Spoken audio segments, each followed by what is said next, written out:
those out. There's about 200 in here, right? and we're going out to meet people all over the neighborhood, all over Dallas. And here's our card. And when you have that interaction with them, you can ask them, how long have you lived here? And they can say, then you can show them a book. Say, let me show you one of these. Everyone say, show. Show. One more time, show. Show. And with these books, we're showing. What are we doing with the books? Showing. Okay. We're not selling, we're not giving, we're just showing, right? So we're showing the books. That makes it very simple and easy. So we knock on the door, we introduce ourselves and say, we're showing these books. And you just hand it over, and from then, it's just show and tell, because the books are easy to show, and they're easy to tell about. You just tell them something about the book that's meaningful to you in the book. What it's done for you. It's about how to become happy inside, inner peace. And show them the pictures. Show them anything about the book that you appreciate. And why do we ask for donations? Because when someone gives a donation in return for spiritual knowledge, it connects a circle. And it brings us closer together. Money is just a token. It's an expression. It's some kind of energy that people have, that they've expended some of their life energy for, that they can exchange as a token of goodwill. We don't require a donation. In fact, if somebody's sincere, they want to have a book, and they can't give a donation, they can pay with their attention. You've heard pay attention, right? So if people pay attention, they've also paid something, haven't they? So we're not selling tit for tat. What we really want to do is make sure people get these books, they go in the homes everywhere, and that they can come in contact with the literature. The paying for the books is not an issue. As we distribute them, lots and lots of people give way more than the printing cost for the books, and it all comes out in the wash. And we've seen that at our temple at ISV. The more we have a bias towards distribution of the books, the more the lottery comes in, and it's hard to keep up. We can't distribute them fast enough because the money comes in so fast. So when I ask for a donation, I tell people that it's not required, but if you give a donation, it connects a circle, and you can tell people with the Bhagavad Gita that they cost us around $8 to print, and anything they give over that is a donation. Sometimes that helps them understand how much the book is worth, and most people will give $10 or so. And sometimes people say they don't have any money. There's a story about one of our devotees, Bhakta Kumar, 2 years ago during Christmas. He was going door to door, and he showed a Bhagavad Gita and said, if you'd like, please give a donation. And he said, I don't have any money. He said, well, at least just give a penny or something. So the man went to the back of his apartment, and he was looking for a penny, and his wife said, what are you doing? He said, I'm looking for a penny. And she said, why? He said, because there's a man at the front door, and he showed me this book, and he said, give a donation, and he said, I could give a penny. And she said, that's a beautiful book. You can't give a penny for that book. And she brought him out to the front and made him give $51. And this is what I call the penny principle. Whatever giving starts, it increases. And so we really want just to engage people when we're asking for the donation. It's an engagement. It's not a sales thing.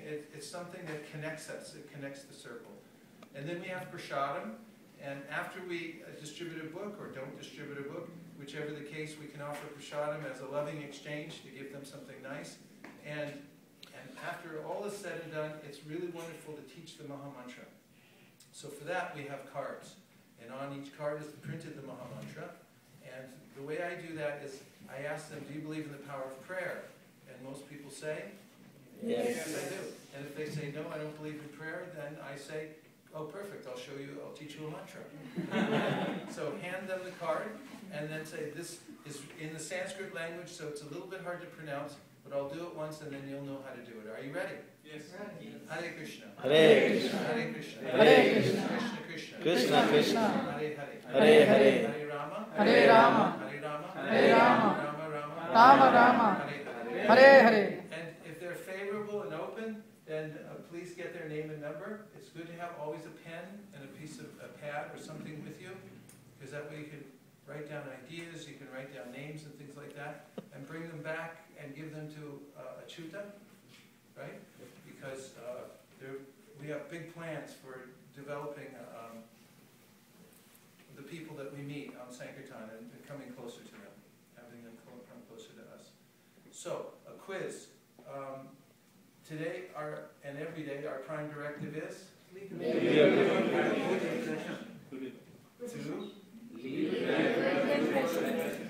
Our prime directive is? And if someone wakes you up at 1 o'clock in the morning today and shakes you and then says, what did you learn in the seminar? What's the prime directive? You'll say? Okay, so just remember that from the time while you're in this room, it's Sankirtan. When you go home with your family, it's also leave a good impression. If you do that throughout your life, wherever you go, whoever you meet a cat, try to leave a good impression. Go get that cat a little milk and take care of the kitty. Every living entity, Krishna says, one who's kind to all living entities. So just make that your motto in life, and that's Sankirtan. That's all it is. And we happen to carry books with us as a prasadam, just in case, so we can extend ourselves, so that we can leave them something behind. But all you have to do is keep this mindset, leave a good impression. Everyone you meet, everywhere you go, leave a good impression. And the best impression is Krishna. All the other impressions come and go, but this impression lasts, so we want to leave the best impression. And today, our goal for the day is to distribute lots and lots of books, and we'll do it at any cost. True or false? False. What is our goal today? Okay, we have a person who failed the test. Okay, today, our goal is to Leave with a good impression. It's actually just to touch the pavement. That's all our goal is today. We're moving the troop from here to 2 different locations, and once you get out of the car and you're all together, you touch the pavement, you've reached the goal. Is that okay? Yes. Because that's a hard thing, to move everyone from point A to point B. After that, everything else is extra. Extra. Okay? So that's easy, right? So leave a good impression. Just touch the pavement. All we have to do is move everyone out there. And after that, just go door to door and see what happens. Just experiment. Don't worry about it. Just go out and make friends with people. And then I would like to come back afterwards and just have a meeting so we can talk and we can hear from some of the devotees what happened and assess how we did on the goals. Is that okay? Okay, now, yes. How will you be in 2 places at once? Yeah, the truth is going to explain everything. Both those apartments are like about 10 minutes drive apart. So if it's okay, and one of us can drive Vaisesika Prabhu once we've done the first apartment to the next one. I'd appreciate that. Okay, so why don't you come up here and tell us what the logistics are.